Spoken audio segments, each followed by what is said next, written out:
Halo guys, bersama saya lagi dalam Alright Nova Channel. So terkini YB Rafizi Ramli berada di Kuching, Sarawak dalam sesi Madani Mendengar, dialog bersama dengan Menteri Ekonomi, ya, bersama dengan pelbagai lapisan masyarakat, OKU, pimpinan dan sebagainya, ya, memberikan soalan-soalan panas kepada YB Rafizi.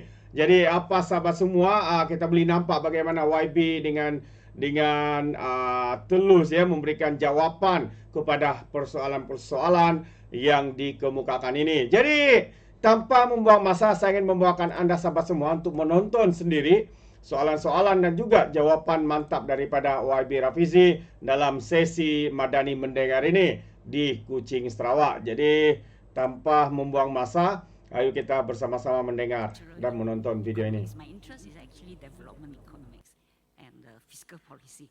Now, but today I'm here as the chairperson of the Sarawak Family Planning Association, and as an NGO, I think there are certain skills that the NGO circle that I have been looking at lately would be interested in. Maybe starting from the personal experience. Like at my age, recently I have this pain, and then the clinic say that I have osteoarthritis. And the appointment to see the physiotherapist is in, I don't know, there's a long queue. So I guess when it comes to education, you need skills like that. And another thing is that, I was told that I need that appointment so that I will be told how to walk or how to carry myself, how much to rest, and so on. And I guess this is a living skill that all of us need, right? That from young, we probably don't know how to walk properly, to eat healthy, to make sure that the environment is clean, and personal hygiene. And I think this is where we need to teach children in school, where we need all these experts in the school to look at, oh, is this child walking properly? Is there some disability in this child? What can be done at the early age? Okay, thank you. Thank you very much. Okay, I'm trying to figure out how to come into that. Okay, one, I think, area that we've been looking at is how do we extend early childhood education and care. So I think what we have dekat Malaysia sekarang, kita ada universal primary education. But if you look at the development stage of a person, actually age 3 and age 5 is extremely important. These are the age where children pick linguistic capability. These are the most important development stage. Yang kita ada dalam sistem kita sekarang ni ialah, kalau dulu mak ayah jaga sendirilah. So but now as more people are working and so on, I will relate to your concern about how do people walk, how do people eat properly and so on. And now as we reach this stage of growth and economic development, kita juga ada satu masalah baru. So as more and more parents are employed, actually siapa nak jaga anak ni? I don't know dekat Sarawak, tapi kalau dekat banyak bandar-bandar besar, the biggest problem is managing anak sekolah ni. So both parents pergi kerja kan. So satu parents nak tanya, siapa nak pergi hantar anak ni kan? Siapa nak pick up anak? And because of kebanyakan daripada parents bila dia bekerja, it's quite difficult for them to keluar, ambil anak, or dia nak pergi hantar kat mana lepas tu kan. So you have a situation yang mana kebanyakan, increasingly, lebih ramai school children now, umur 7, 8, 9 tahun, actually they don't go back home. They are in transit somewhere. So after school, they are in transit somewhere. Either they are in school ataupun in areas where they have sekolah agama. After that, they go to sekolah agama. They actually only go home when their parents are off work. And when this happens, it disrupts everything. Quite a lot of them actually don't have proper lunch. And then whatever they have pagi tu is actually most probably snacks. And then to make matters worse, snacks ni not necessarily healthy lah, kadang-kadang imbalance. Sebab itu Malaysia has this big problem dengan malnutrition ataupun kanak-kanak bantut. And the number one place in Malaysia with kanak-kanak bantut, guess where? It's not in Kuching, don't worry. It's actually in Putrajaya. The place yang paling severe masalah bantut ni is actually Putrajaya. And of course lah, kita boleh cerita pasal dia tak cukup ambil sayur lah, dia tak tu, dia, and then eventually dia tak jalan properly and so on. But it is as much a so-called what's the word? It is as much as family issue and not just necessarily nutritious issue, because parents have to deal with it. Jadi sebab itu in RMK 13, we actually looking at this. Kita boleh teruslah kata ibu bapa sila suruh anak makan sayur. Saya tak makan sayur sampai sekarang. I don't take vegetables. I still jadi gemuk. But I don't think kalau kita just tengok kepada advocacy, anak kena makan ni, this is how you do it, without dealing with the structural issue. And the structural issue is the socio-economic setup of our society at this stage of our development is challenging, especially for families, young families, dua-dua kerja kan. Jadi there are things yang contohnya dalam bajet yang lepas lah sekarang ni, bajet untuk 2024 and 2025, we start funding more and more sekolah kebangsaan so that kita expand early childcare. But what we are looking at RMK 13 is to be a lot more radical than that, because we can expect as more and more areas become urbanized, the structural issue of both working parents ni akan ada effect kepada anak-anak, and as they grow, then masalah itu nanti when they are 20, 30, 40s, it is going to be a problem in the future. It is already a problem because I think Malaysia is negara yang paling bantut di Asia Tenggara. Actually, when we compare our children dengan semua di Asia Tenggara, ours is yang paling bantut. Stunted growth. Kan? So we already have that problem. Kan? Jadi in the future nanti kita tak nak lah tengok nanti pergi main sukan anak-anak Malaysia, atlet Malaysia semua tak tinggi compared dengan Indonesia or Thailand and so on. We already have that problem. Kan? But what we do in RMK 13 is actually to look at this beyond the normal diagnosis, because there is deeper structural issue to this lah. And a lot of this is actually a socio-economic question. Of course, the problem is the dollars and cents. If you want to do this, say for example, if you want to create a transit facility, because there's no transit facility now. So siapa yang ada driver, okay lah. Most people don't have drivers to pick up children lepas sekolah.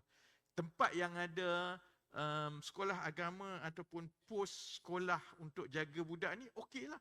But how many? And they can be quite expensive. So clearly there is that gap that we need to resolve. Either, one idea is that what if we start having a transit place where school children, they go to a transit and they can have activities. Transit can be a mixture of library, a mixture of funding, and so on. So all these ideas are being explored in the same way that we are exploring if we were to enlarge the coverage for early childcare, so that ibu bapa tak ada masalah nak fikir hantar anak ni, because kalau childcare begins at 5, preschool begins at 4, and this is provided as part of national system, then those who can afford it, okay lah.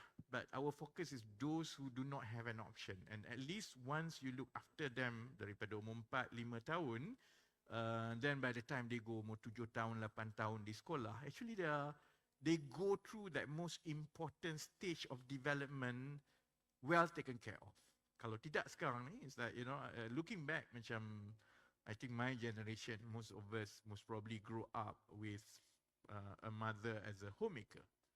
Looking back, actually, we were very lucky because we have someone who looks after us all the time. Masa tu kan, most mothers tak bekerja, is a single income household. It was difficult financially because it's a single income household, but actually looking back, it was a very good thing because all of us grow up with the privilege of a mother looking after us.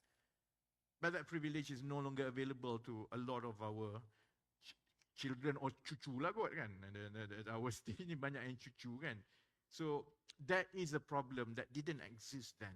It's going to be a problem that is already a big problem now, and it's only going to get worse. And so the only thing is the dollars and cents.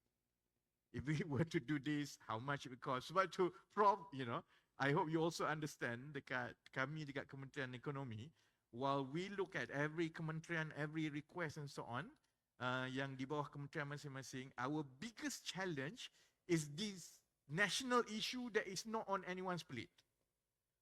So soal stunted growth, soal ni, of course dia nampak seperti di bawah tanggungjawab ataupun something yang Kementerian Kesihatan kena tengok.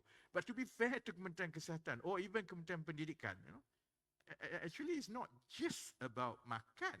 It's actually a lot bigger than that. So when it's bigger and it's cross sector, then it becomes nobody's problem. And usually when it's nobody's problem, it becomes Kementerian Ekonomi's problem.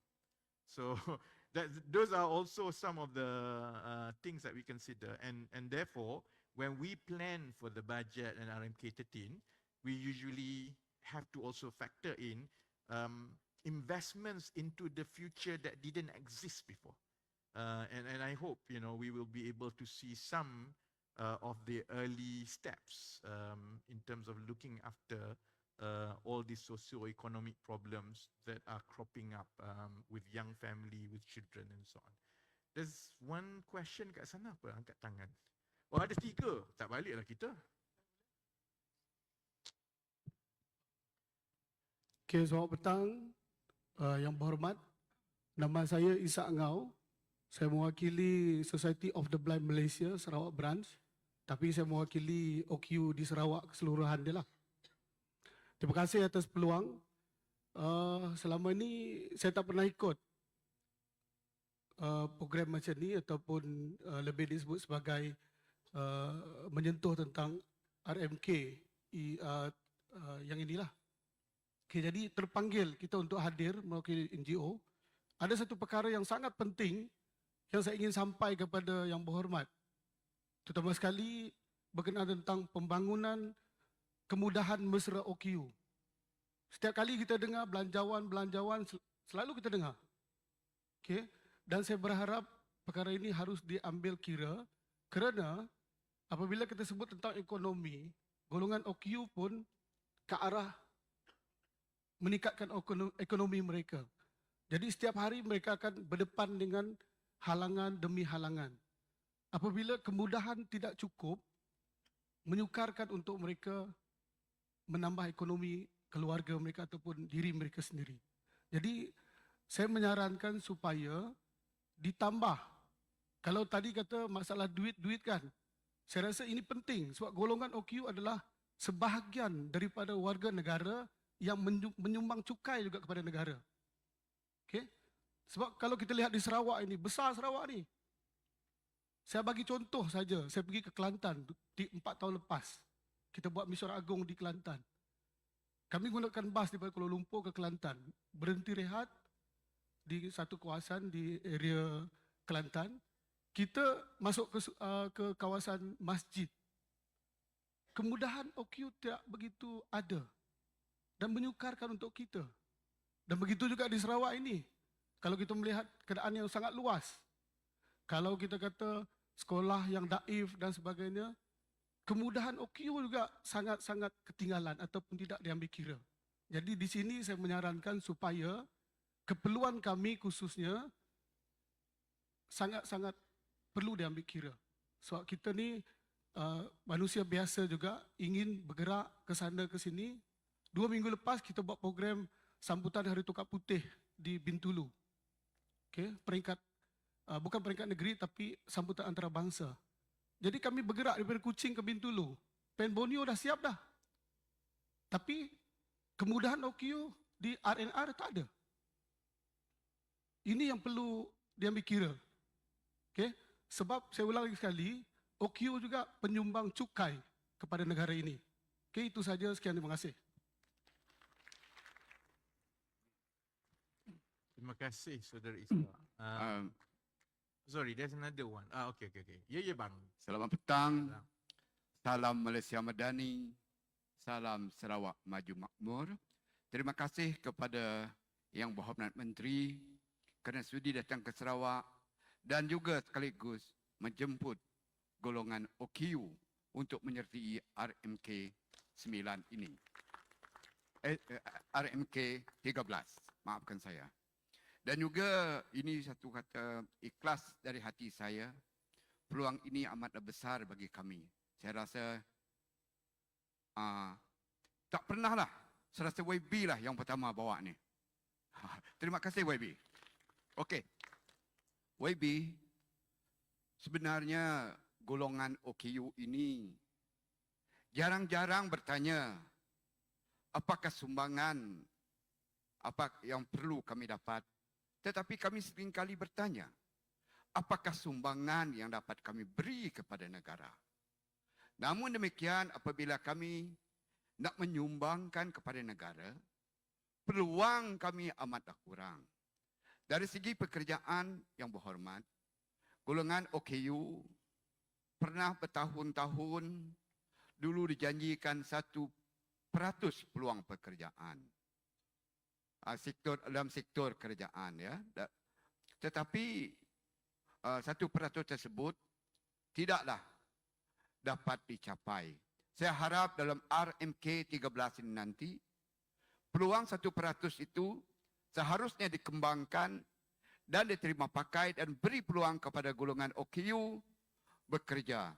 Kerana kita juga tidak mahu mengharap-harapkan, tetapi kita mahu menyumbang kepada kerajaan dan juga memajukan ekonomi OKU itu sendiri. Yang berhormat, saya mencadangkan sebab beberapa tahun yang lalu ada diperuntukkan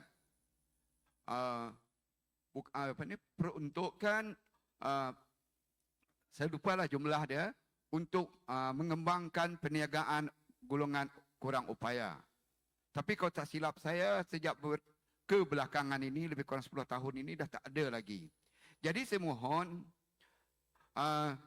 agar golongan dalam sumber manusia ini memberi peluang pinjaman ataupun bantuan kepada golongan OKU mengembangkan perniagaan mereka dan juga mencari rezeki untuk mereka sendiri. Sesungguhnya kami OKU ini yang berhormat, jika diberikan ikan, kami boleh makan. Tetapi sampai bilakah orang boleh beri kami ikan? Tetapi jika kami diberikan pancing dan diajar memancing, kami akan boleh makan ikan selama-lamanya.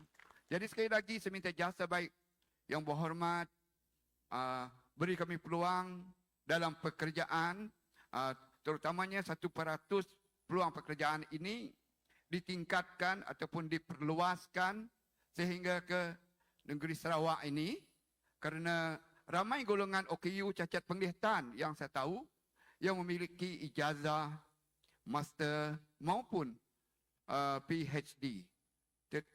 Apatah lagi yang SPM tu ramai lah, tapi peluang pekerjaan kita sangat kurang. Peluang utama kita hanyalah urut saja. Kalau si urut dia bermakna tak ada makna dah kita nak belajar tinggi-tinggi. Maksud saya bukan pandang rendah pada urut. Urut ini pun sangat baik. Tapi sampai bilakah kami begini?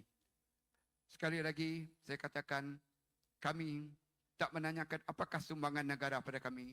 Tapi kami tanya, apakah sumbangan kami pada negara agar kami dapat berdiri sama tinggi, duduk sama rendah dengan masyarakat lain. Terima kasih yang berhormat. Terima kasih.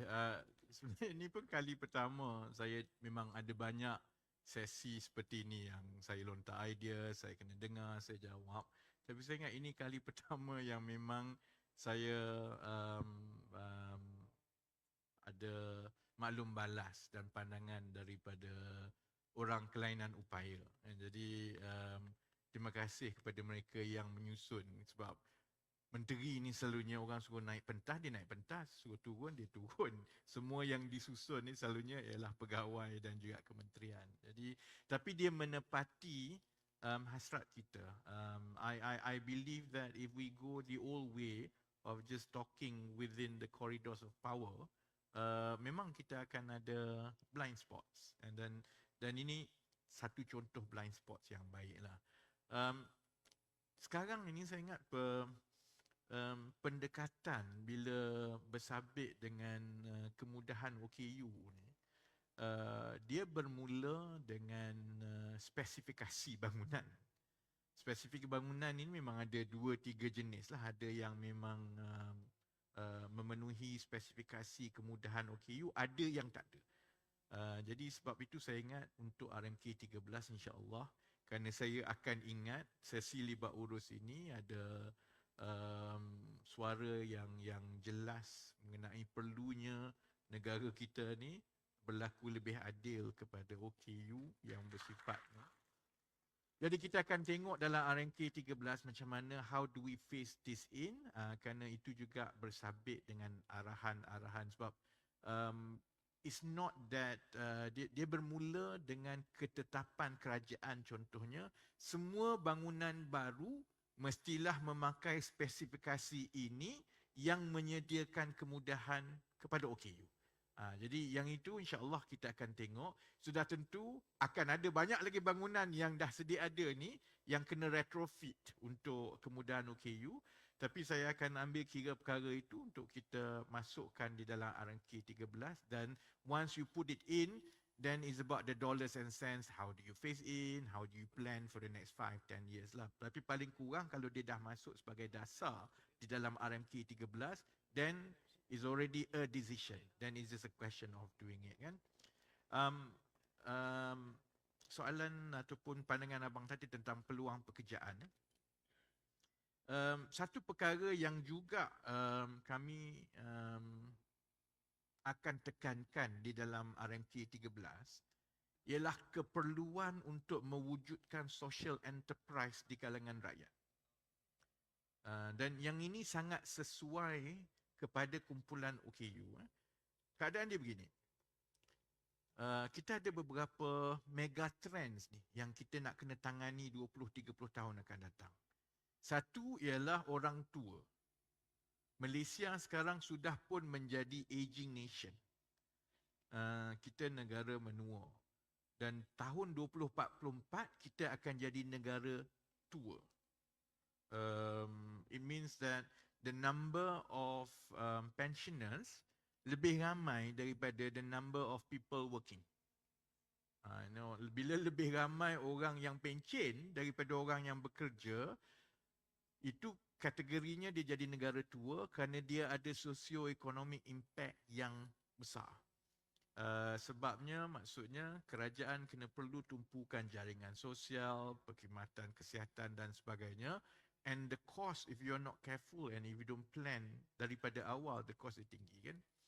Pada masa yang sama juga kita juga tahu dalam kita nak bersedia menghadapi negara menua dan negara tua ni, kita perlukan khidmat sosial yang lebih baik. Lebih ramai orang susah, ada kumpulan rentan seperti OKU yang perlu dijaga, tapi kita tak boleh secara berterusan ambil orang makan gaji kerajaan kerana siapa nak bayar. Sebab beban gaji itu akan jadi lebih besar, beban pension jadi besar. Kan? Jadi cara yang sekarang ini kami sedang pertimbang and planning for it in RMK 13. Maksudnya kita kena bawa semua dalam masyarakat kita ini untuk membantu. Cuma janganlah suruh orang buat percuma. Kumpulan yang lebih sesuai untuk membantu di bawah ialah sebenarnya orang biasa ataupun anggota masyarakat yang memang berada di dalam kumpulan itu. Kalau nak bantu orang susah, lebih baik kalau ada orang di kawasan itu yang memang dia terlatih dan dia on the ground. Sebab itu keperluan untuk ada satu kerangka mengenai social enterprise. Supaya di masa akan datang, sebenarnya belanjawan dan peruntukan kerajaan untuk khidmat sosial ini turut disalurkan terus kepada social enterprise yang layak untuk menjalankan kerja-kerja khidmat sosial. Jadi dalam kes OKU contohnya, there is a need di masa akan datang yang mana beban atau tugas atau keperluan untuk menjaga kebajikan OKU ini beralih beransur-ansur daripada semata-mata jabatan kerajaan ataupun dalam proses kerajaan kepada social enterprise yang sebaiknya diuruskan sendiri oleh kumpulan OKU sendiri. Dan dengan bantuan dan geran kerajaan.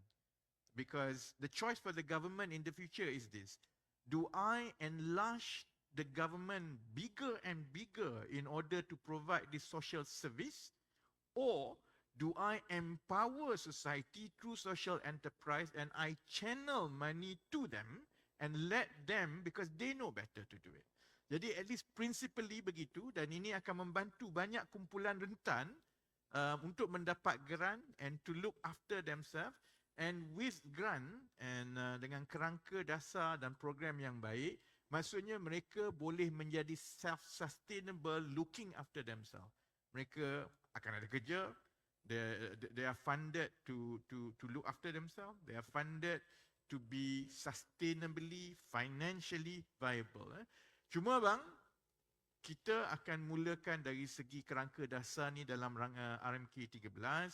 Kita kena melalui proses itu kerana masalah atau cabaran di Kementerian Ekonomi ini kita selalunya kena tengok benda ni untuk 20 tahun akan datang. Jadi walaupun kita dah nampak ini arah yang kita nak pergi, dia takkan boleh berlaku esok lah. Dia ambil masa, kita kena melalui proses projek rintis dulu, test dulu sistem dia. But insya-Allah maksudnya kalau dasar yang memperkasakan social enterprise ini dibuat dengan baik, maka ini akan bagi ruang kepada banyak OKU sebenarnya menguruskan sendiri dari segi hal kebajikan, kerja mereka, gaji, because you need people. Otherwise you have to hire government officers to do it. Berapa banyak kita nak tambah pekerja dekat Jabatan Kebajikan Masyarakat? Takkan nak buka Jabatan Kebajikan Masyarakat di setiap kampung ni? We can't. Even as it is now, satu Jabatan Kebajikan Masyarakat di satu daerah itu pun tak cukup sekarang. So we already have to face this problem.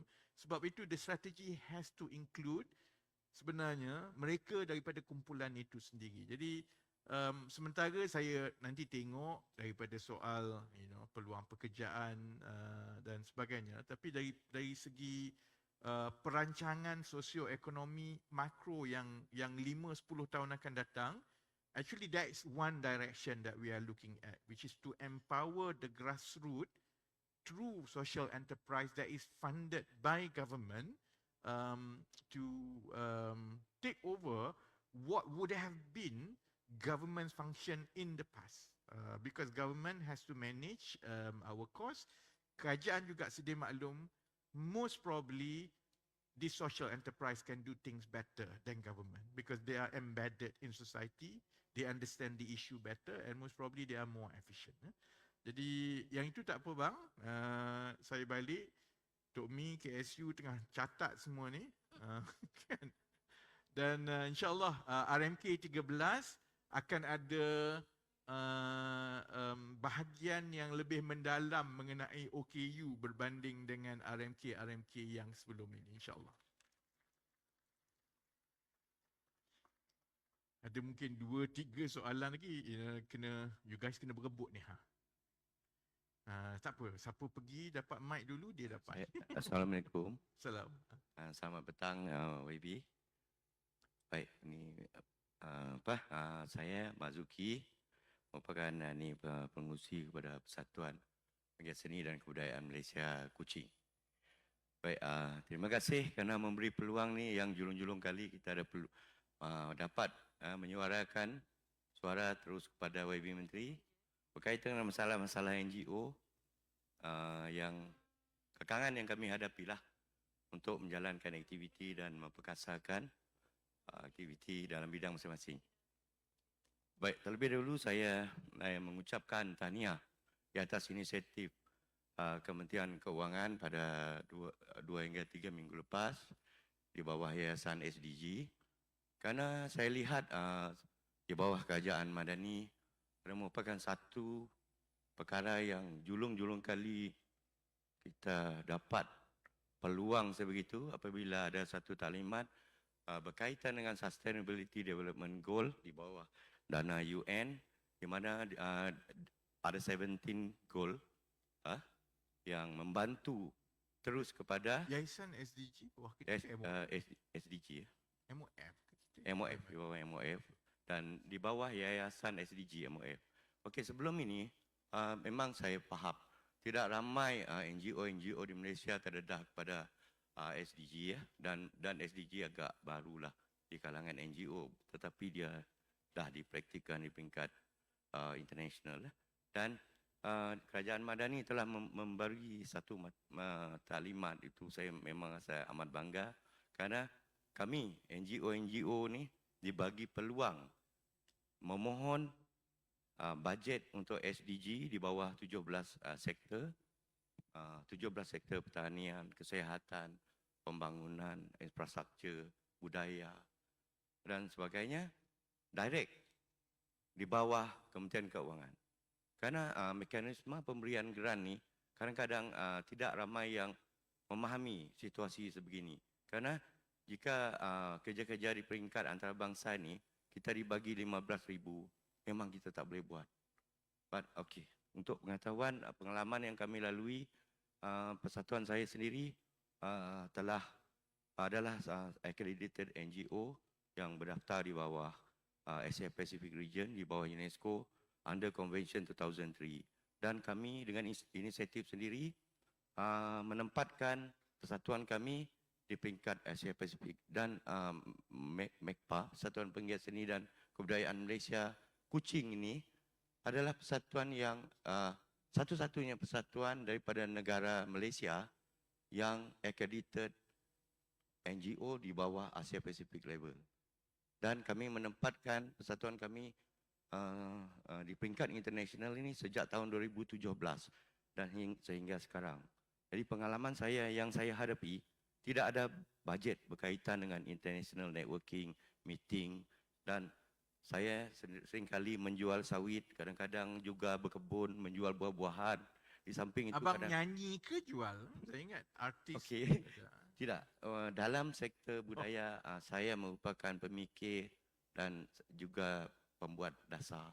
Dan tugas saya sebelum ini, saya melaporkan documentation dan gazetted document Malaysia yang dah digazet kepada Asia Pacific level UNESCO, dan mereka meminta dokumen itu dan saya terpaksa melaporkan dan menggerakkan kerja-kerja research documentation ni. Amat sukar kami harungilah sehingga kereta-kereta pun jual juga kadang-kadang bila nak buat video. Sebab kita mohon kita agensi-agensi yang ada, saya minta maaf, saya tidak mengatakan agensi tidak membantu. Kadang-kadang Jabatan Warisan Negara, MOTEK, apabila kita menghantar proposal dan kita mengatakan kami perlu meeting, intergovernmental meeting di peringkat dunia, di Colombia atau kemana-mana lah, setiap tahun pada bulan 12, seringkali saya terpaksa menjual sawit lagi untuk pergi meeting kerana benda ni sorry lah mereka. Nanti saya beritahu Datuk Seri Tiong. Ya, okey. Bagi saya tidak menyalahkan menteri. Sebenarnya kadang-kadang bagi saya Datuk Seri Tiong saya sendiri berjumpa, saya cakap sehingga Cuba bang, I think sebab ada 2-3 orang yang nak tanya soalan. Jadi abang nak minta supaya Datuk Seri Tiong sediakan Tidak. geran untuk pada pandangan saya lah Ah. untuk NGO yang ingin menempatkan mereka ke taraf INGO ataupun immunity seperti UN ataupun UNDP dan sebagainya lah. Kita NGO di Malaysia ni boleh sebenarnya, tetapi pada pandangan saya perlu ada mekanisme pemberian geran.